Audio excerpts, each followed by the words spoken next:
Hey, Julian, Cesc here, and welcome to another exciting episode of Padel Smash Academy. And today we have the pleasure to have Pedro Brito Cunha, the visionary and founder of Volt Padel Rackets. Unleash the tension. We are all things paddle. Welcome, Pedro. Welcome Hi, to our guys. show. Very nice to be here, to meet you in person this time. That's right. All the way from Portugal, huh? Exactly. So you're here to see the premier paddle, right? Yeah, I'm here to visit a little bit the market, to understand a little bit how it's going, the developments, and of course to see the Premier and also Racket X. So trying to feel a little bit what is the market breeding. I love the racket. We Especially love the 800. racket. I love the racket Yes. too, man. The 800 and 950 are my favorite in that line. It's amazing. What racket do you play with? Well, historically, I've always played with the 700. That Okay. for me, it's actually one of the most balanced rackets I've ever played with. But I change a lot because I'm always trying the new rackets and when you get new versions, so trying to understand. So I like them all, to be honest. I think what we try to build our portfolio, we try to make it as complete and as diversified as possible. So we have a little bit of control rackets, balance rackets, and power rackets. So I guess it depends a little bit on my shape and my mood. Right, on your And I day, pick right? a different racket. So, Right. Pedro, tell us a little bit about how did you start the brand? I know you guys are from Porto, Portugal. Tell us the whole story. I mean, how? Yeah. So basically, I was playing paddle for a couple of years, and I was working in a completely different area, but in management, mostly international sales and marketing. And I always had like this dream of having my own project, and especially connected to sport, because I'm a sports fanatic, did tons different of sports. And the idea basically was to create something that was really different in terms of design. This was like almost 10 years ago now. The brand has more than 8. And at that time, of course, design applied to the rackets was completely different than what it is today. So we wanted to make something very clean, very premium, very pay a lot of attention to the details on the rackets.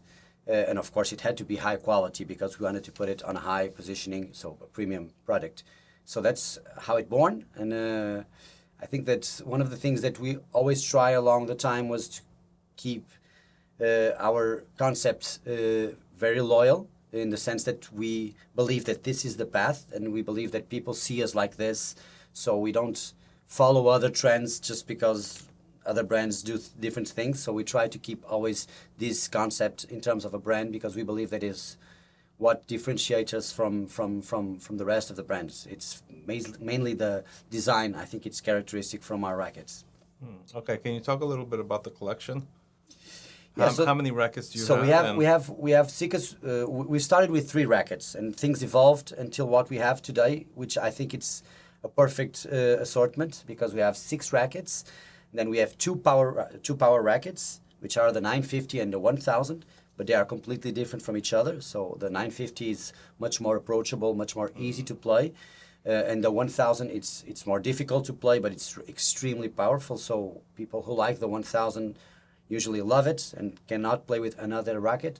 But you have different approaches for the 2 power rackets, and the same for the balanced rackets, which are the 700 and the 900.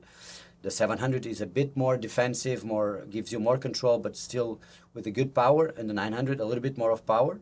And then also 2 control rackets, which are the 500 and the 800, also different between each other. So we have 6 different rackets from the 3 types of rackets that you can have in paddle, and all different with each other. So I think it's small but very diversified assortment. Now, how often do you come up with new rackets? And what type of R&D and what changes, and how do you make those changes every time you come up with a new racket?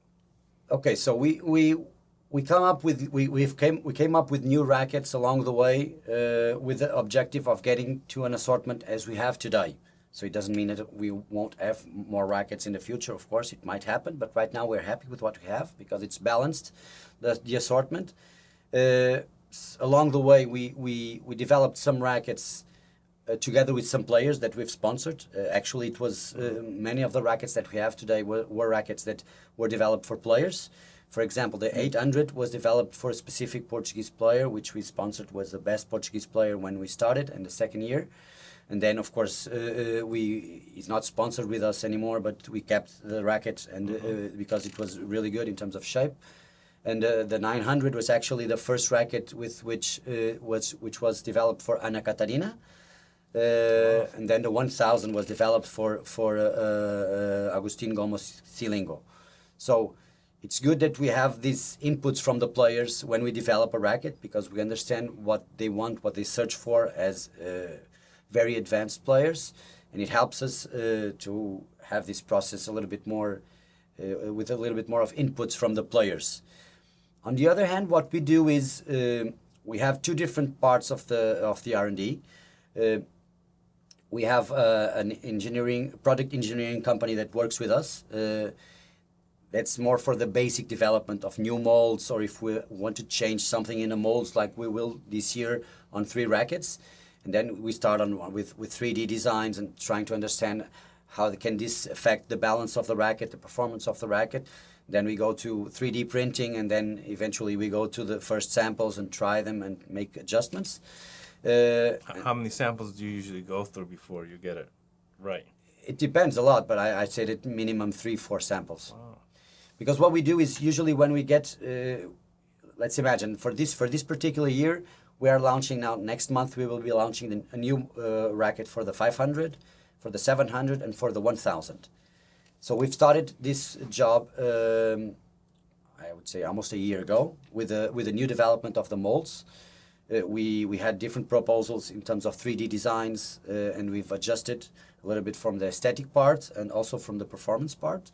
And we come up with a final result. And then we had a 3D printing just to feel the racket alive.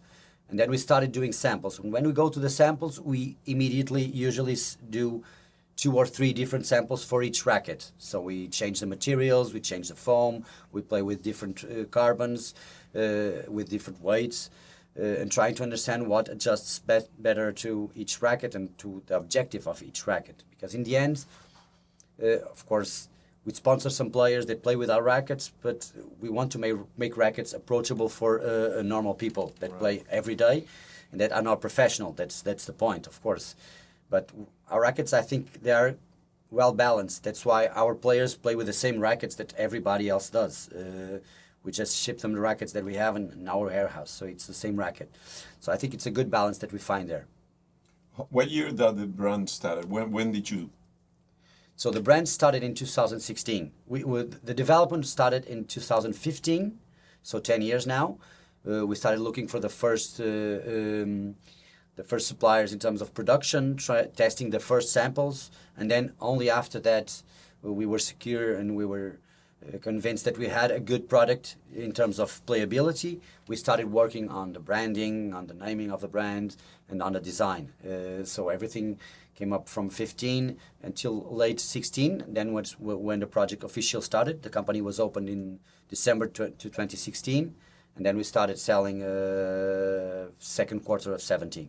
So I love the design. I mean, the very unique and simple design. I mean, it's very clean. Let's talk about why Volt. How did you come up with that name?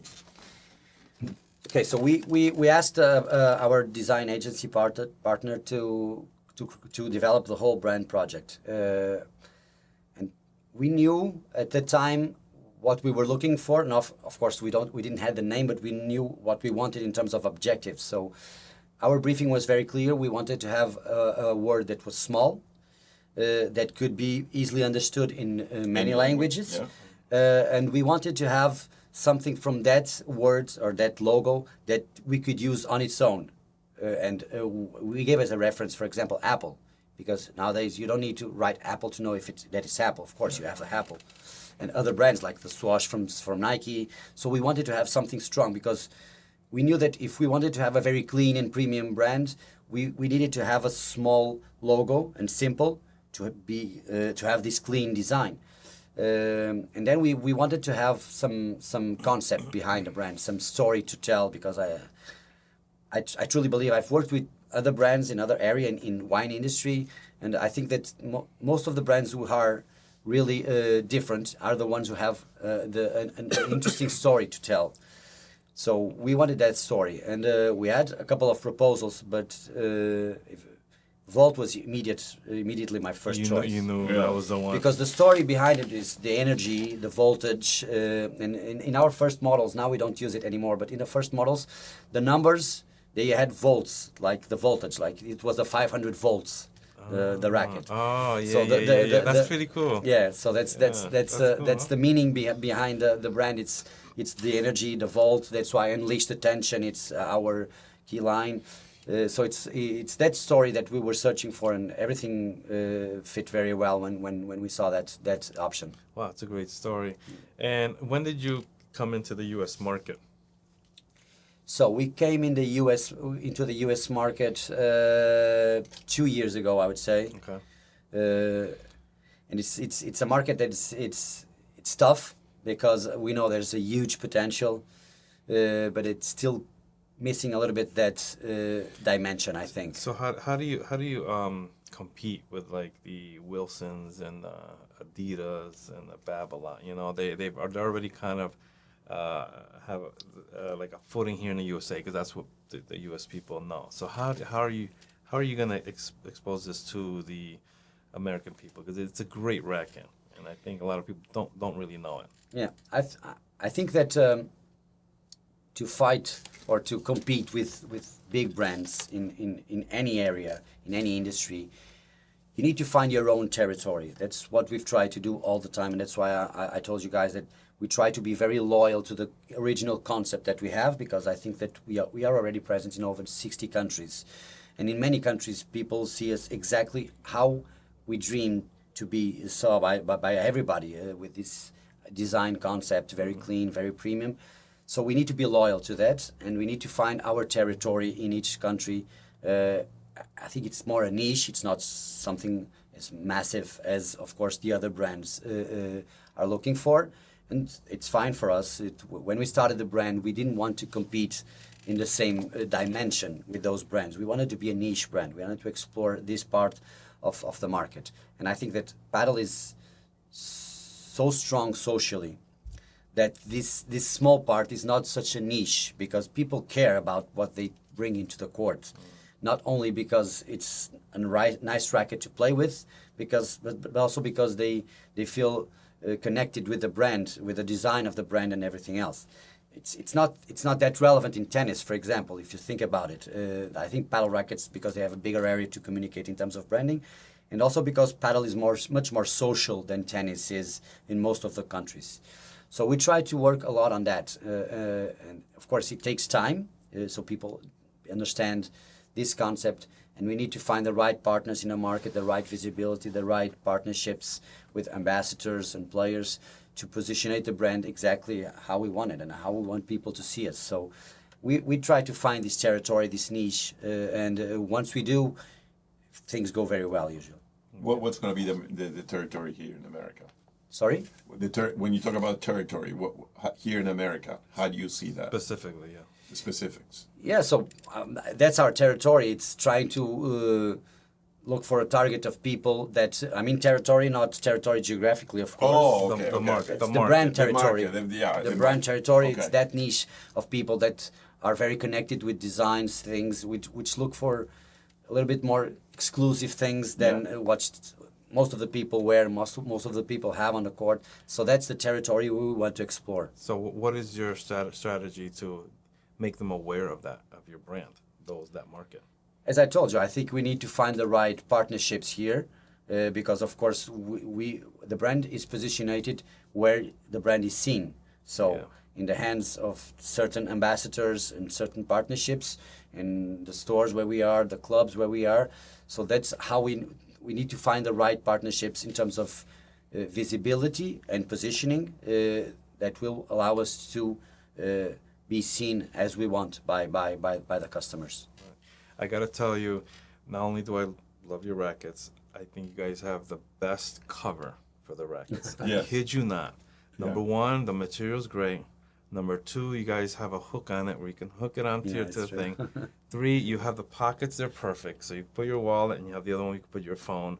I mean, Yeah. that design is, you don't get that from any other rackets. Those details are besides the Will make a racket. difference. It Yeah. makes the difference. I mean, it's like the number one outside bag, that comes with the racket. Yeah. Yeah, it's true. Did you design that, or did you think of that? Because most people saw your racket and the cover is really cheap, or Yeah. sometimes you don't even get a cover. Yeah. It's like a little plastic thing or something. Yeah, we did design that as we do design all our bags. We work with the same company I told you in terms of product engineering, and actually we do interesting things that sometimes we started with a questionnaire to paddle players, mostly in Portugal and Spain, trying to understand what they look for in a bag, in a paddle bag or in a backpack or in a cover, and then we design from there. Our paddle bags, for example, usually people say that they are also one of the best in the market because they are reliable in terms of durability, but also because of how the functionality of the bag was designed. I think it's very practical. You mean the full bag? The big bag. You for gotta the send us rackets. some samples to do a review No, on. The one that you were using today, I think it's going back to what Cesc was saying. It's all about the details. I mean, the zippers, it's paying attention to the little things that make the big. The placement of the pockets. You know what I'm saying? How it opens. I mean, we don't have any full bags, but we have the covers, and just the design, the thinking, the process of how you designed it is great. Not many companies do that. Yeah, I think we try to think things from scratch and with logic, with functionality, and I think it makes the whole difference in the end because trying to position it's another thing. Of course, we have to do the work in the markets, but we also have to do the same work in the brand headquarters, developing things to be a premium brand. So with those details that usually people don't find in other brands, that's what we try to do. So something that our viewers and listeners they want to learn, because sometimes it's very confusing with the brands, with the names, the numbers, and all that. So let's go through the numbers. What do you have? The 500, 700. 800. So, what are the numbers for? Control and power. I think you went over it a little bit, but can you go over it again? Sure. So the numbers. We picked the numbers because initially we wanted to have something very simple that people could easily understand and easily name. And it's the instead voltage. of It's the voltage, instead of different names or difficult names to memorize. So we wanted something very simple, like BMW cars, for example. And we started with the voltage. It was with the voltage. And we started only with two rackets, actually. It was a 500 and a 700. So the 500 was the less powerful. The 700 was the more powerful. And then we kept developing the range a little bit with this rationale. So from the less powerful to the more powerful. But not with the 700-800, right? No, The 800 has a little more control, and the 700 has a little more power, right? Yeah, so you went reverse there. Yeah, because as I told you, we launched the 800 for a specific player, Right? And at that time we had that doubt. It was a marketing issue, I would say. We wanted to be the more premium racket, so it would be the more expensive one, and we were afraid that if we put it as a 600, it could be perceived as that. So we put it as 800, so on top of the 700. But it's something that we want to align for the future because it's much more easy to understand if you go from the less powerful to the more powerful. Couldn't you go 850?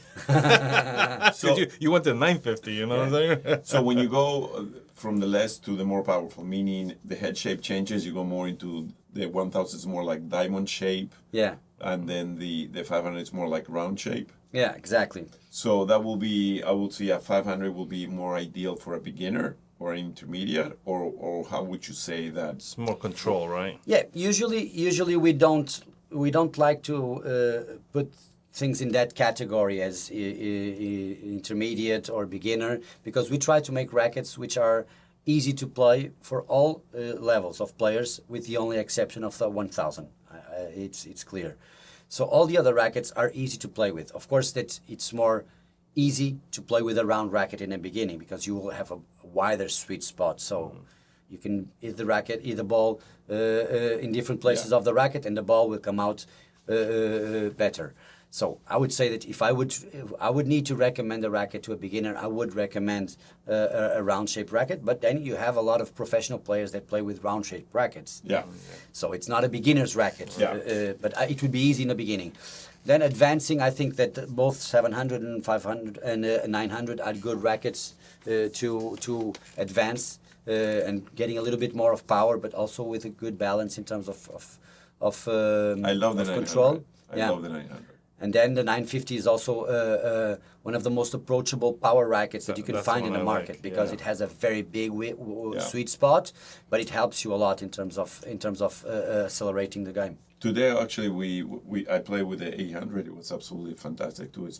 You feel the control. Yeah. Not a good Not control. so much power, but great feel. I mean, we always talk about this. I mean, you guys make good quality products. Yeah. You feel the love. It's not. You feel the love in each product. Yeah. You know what I mean? It has that feel. You know, I don't know what it is. I don't know how to say it, but it has that feel. The quality. The quality. For sure. From the strap too. I mean, the strap. You know, you pay attention to every single the detail. details. You know, so you know, happy with what you guys are doing. American market is coming. It's coming strong. Yeah. Yeah. We're here to help. So you're going to the Racket X, right? Yeah. Okay. So did you go last year? No. Okay. So what are the expectations at Racket X? You know, networking. Yeah, I think it's always a good moment to understand where is the market at. Trying to understand who's exhibiting, making some networking, but also understanding, and even more important for me is understanding the interest of the people that are visiting, because that's how you can feel the traction of the market. Usually when we are in these events as an exhibitor, in the end it's what counts. It's how many people visit it, Yeah. regardless of it's B2B or B2C. But you can feel if there's a lot of people interested in the sport or not. That's a little bit what we want to try to understand and evaluate if next year it could be interesting for us to exhibit here ourselves. Well, last year was the first year. It was good, but I think this year's going to be way better just because of the premieres right next door. Yeah. It's just really smart that they did that. So I expect a really, really good event, you know, Yeah. with Racket X. Okay. All right, Pedro, is there anything else you want to talk about, you know, before we No, I'm close fine. out? All right, Pedro, thank you so much for Thank you coming. so and much. congratulations. Appreciate it. Great Thank product, you guys. man. Very nice okay? to meet you and very nice to Yeah, be yeah. here Good with playing. you. Good playing, you know.